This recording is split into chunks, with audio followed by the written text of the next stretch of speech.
الحمد لله الملك الحق المبين، والصلاة والسلام على رسوله الأمين وعلى آله وأصحابه أجمعين. وأعوذ بالله من الشيطان الرجيم. بسم الله الرحمن الرحيم. إنما الصدقات للفقراء والمساكين والعاملين عليها والمؤلفة قلوبهم وفي الرقاب والغارمين وفي سبيل الله وابن السبيل فريضة من الله والله عليم حكيم. صدق الله العظيم. رب اشرح لي صدري ويسر لي أمري واحلل عقدة من لساني يفقهوا قولي. محترم بزرگوں، عزیز دوستوں اور محترم خواتین، بہنوں اور بیٹیوں، رمضان المبارک کے اس بابرکت مہینے میں عام طور پر مسلمان زکوٰۃ کا فریضہ بھی ادا کرتے ہیں. زکوٰۃ یہ اسلام کا ایک انتہائی اہم رکن ہے. قرآن مجید میں 30 سے زیادہ مقامات پر زکوٰۃ کا ذکر آیا ہے. یہ اہل اسلام کی امتیازی صفت ہے. والذین هم للزکاۃ فاعلون. اللہ نے اہل ایمان کی صفات بتاتے ہوئے کہا ہے کہ یہ وہ لوگ ہیں جو زکوٰۃ پر عامل ہیں. قرآن کے نزدیک زکوٰۃ یہ اہل اسلام اور اہل کفر کے درمیان فرق کی علامت ہے. فَإِن تَابُوا وَأَقَامُوا الصَّلَاةَ وَآتَوُا الزَّكَاةَ فَإِخْوَانُكُمْ فِي الدِّينِ. کہ اگر یہ لوگ توبہ کر لیں اور نماز قائم کریں اور زکوٰۃ دیں تو پھر یہ تمہارے دینی بھائی. زکوٰۃ ادا نہ کرنا یہ قرآن کے نزدیک کفر کی علامت ہے، شرک کی علامت ہے. وَوَيْلٌ لِّلْمُشْرِكِينَ الَّذِينَ لَا يَأْتُونَ الزَّكَاةَ وَهُمْ بِالْآخِرَةِ هُمْ كَافِرُونَ. کہ تباہی ہے مشرکوں کے لیے جو زکوٰۃ نہیں دیتے اور جو آخرت کے منکر ہیں. قرآن مجید نے جن چند گناہوں کی نہایت سخت الفاظ میں مذمت کی ہے اور جن کے لیے شدید عذاب کی وارننگ دی ہے، ان میں ایک گناہ زکوٰۃ کا نہ دینا ہے. والذین یکنزون الذھب والفضة ولا ينفقونها في سبيل الله فبشرهم بعذاب علیم. کہ جو لوگ سونا اور چاندی جمع کر کے رکھتے ہیں اور انہیں خدا کی راہ میں خرچ نہیں کرتے، انہیں دردناک سزا کی خوشخبری سنا دو. محترم سامعین، زکوٰۃ کا اصل مقصد یہ اسلام کی ساری عبادات کی طرح اللہ تعالیٰ سے اپنے تعلق کو مضبوط کرنا، اپنا تزکیہ کرنا، یہ زکوٰۃ کا اصل مقصد ہے. قرآن میں کہا گیا ہے کہ خذ من اموالہم صدقہ تطہرہم وتزکیہم بہا وصل علیہم. کہ آپ ان کے مالوں میں سے زکوٰۃ وصول کیجئے، ان کا تزکیہ کیجئے اور نیکی کے راستے میں ان کو آگے بڑھائیے. لیکن سامعین محترم، اسلام کی تمام عبادات کی خصوصیت یہ ہے کہ وہ ایک طرف روحانی مقاصد، اسپریچول آبجیکٹیوز رکھتی ہیں اور دوسری طرف ساتھ ہی ساتھ سماجی مقاصد، سوشل آبجیکٹیوز بھی رکھتی ہیں.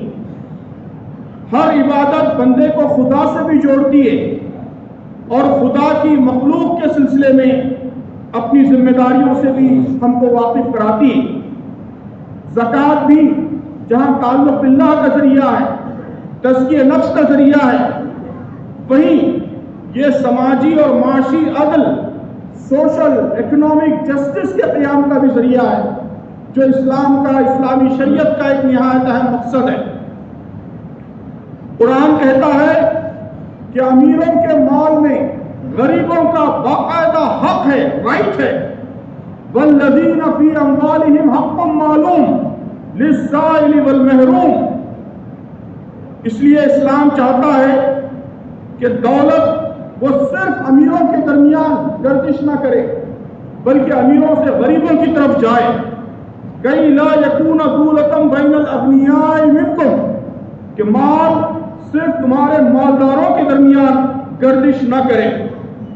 تو زکوٰۃ اسلام کے انہی عظیم مقاصد کے حصول کا ذریعہ ہے. قرآن کہتا ہے کہ زکوٰۃ مال کو کم نہیں کرتی بلکہ مال بڑھاتی ہے. وما آتیتم من زکوٰۃ تریدون وجہ اللہ فاولئک هم المضعفون، کہ جو زکوٰۃ تم اللہ کی رضا کی خاطر نکالتے ہو تو ایسے لوگ اپنا مال بڑھانے والے، هم المضعفون، کہ ان کا مال بڑھتا ہے. مال بڑھنے کا ایک مطلب تو یہ ہے کہ زکوٰۃ کے ذریعے آخرت میں ہمارے خزانے بڑھتے ہیں، لیکن اس کے ساتھ ساتھ ایک مطلب یہ بھی ہے کہ زکوٰۃ سے دنیا میں بھی خیر و برکت پیدا ہوتی ہے اور دنیا میں بھی دولت بڑھتی ہے. میں انشاءاللہ آگے واضح کروں گا کیسے بڑھتی ہے. محترم سامعین، اس وقت معاشی نابرابری، اکنامک انیکوالٹی، یہ ساری دنیا کا بہت بڑا مسئلہ ہے. دنیا میں بے پناہ دولت پیدا ہو رہی ہے لیکن وہ صرف چند ہاتھوں میں مرکوز ہو رہی ہے اور کروڑوں لوگ بھوک کے افلاس کے شکار ہیں. ہمارے ملک کے حالات تو نہایت خراب ہیں. ہمارا ملک معاشی نابرابری کے اعتبار سے اب دنیا کے بدترین ملکوں میں شمار ہو رہا ہے. یہاں ایک طرف دنیا کے امیر ترین لوگ بھی رہتے ہیں اور دوسری طرف دنیا کی غریب ترین جو آبادی ہے اس کی بڑی تعداد ہمارے ملک میں بستی ہے. اور ان غریب ترین لوگوں میں تقریباً 1/4 25% مسلمان ہیں. غربت و لاچاری کے اسی مسئلے کو حل کرنے کے لیے، نابرابری کے، انیکوالٹی کے اسی مسئلے کو حل کرنے کے لیے اللہ تعالیٰ نے زکوٰۃ جیسا پاورفل ٹول، پاورفل انسٹیٹیوشن ہمیں عطا کیا ہے. یہ امپاسبل ہے، ناممکن ہے کہ کسی سماج میں زکوٰۃ اس کی اصل اسپرٹ کے ساتھ رائج ہو، قائم ہو اور اس کے باوجود وہاں غربت پائی جائے، وہاں پاورٹی پائی جائے، وہاں محرومی پائی جائے. زکوٰۃ تو اتنی طاقتور چیز ہے، اتنی پاورفل چیز ہے کہ وہ چند سالوں کے اندر غربت کا نام و نشان مٹا دیتی ہے. کئی طریقوں سے زکوٰۃ غربت ختم کرتی ہے. پہلا طریقہ تو ڈائریکٹ طریقہ ہے کہ زکوٰۃ امیروں کے مال میں سے ایک بہت بڑی رقم، ہیوج اماؤنٹ، یہ غریبوں کے لیے، ان کو اپنے پیروں پر کھڑا کرنے کے لیے، ان کی غربت ختم کرنے کے لیے فراہم کرتی ہے.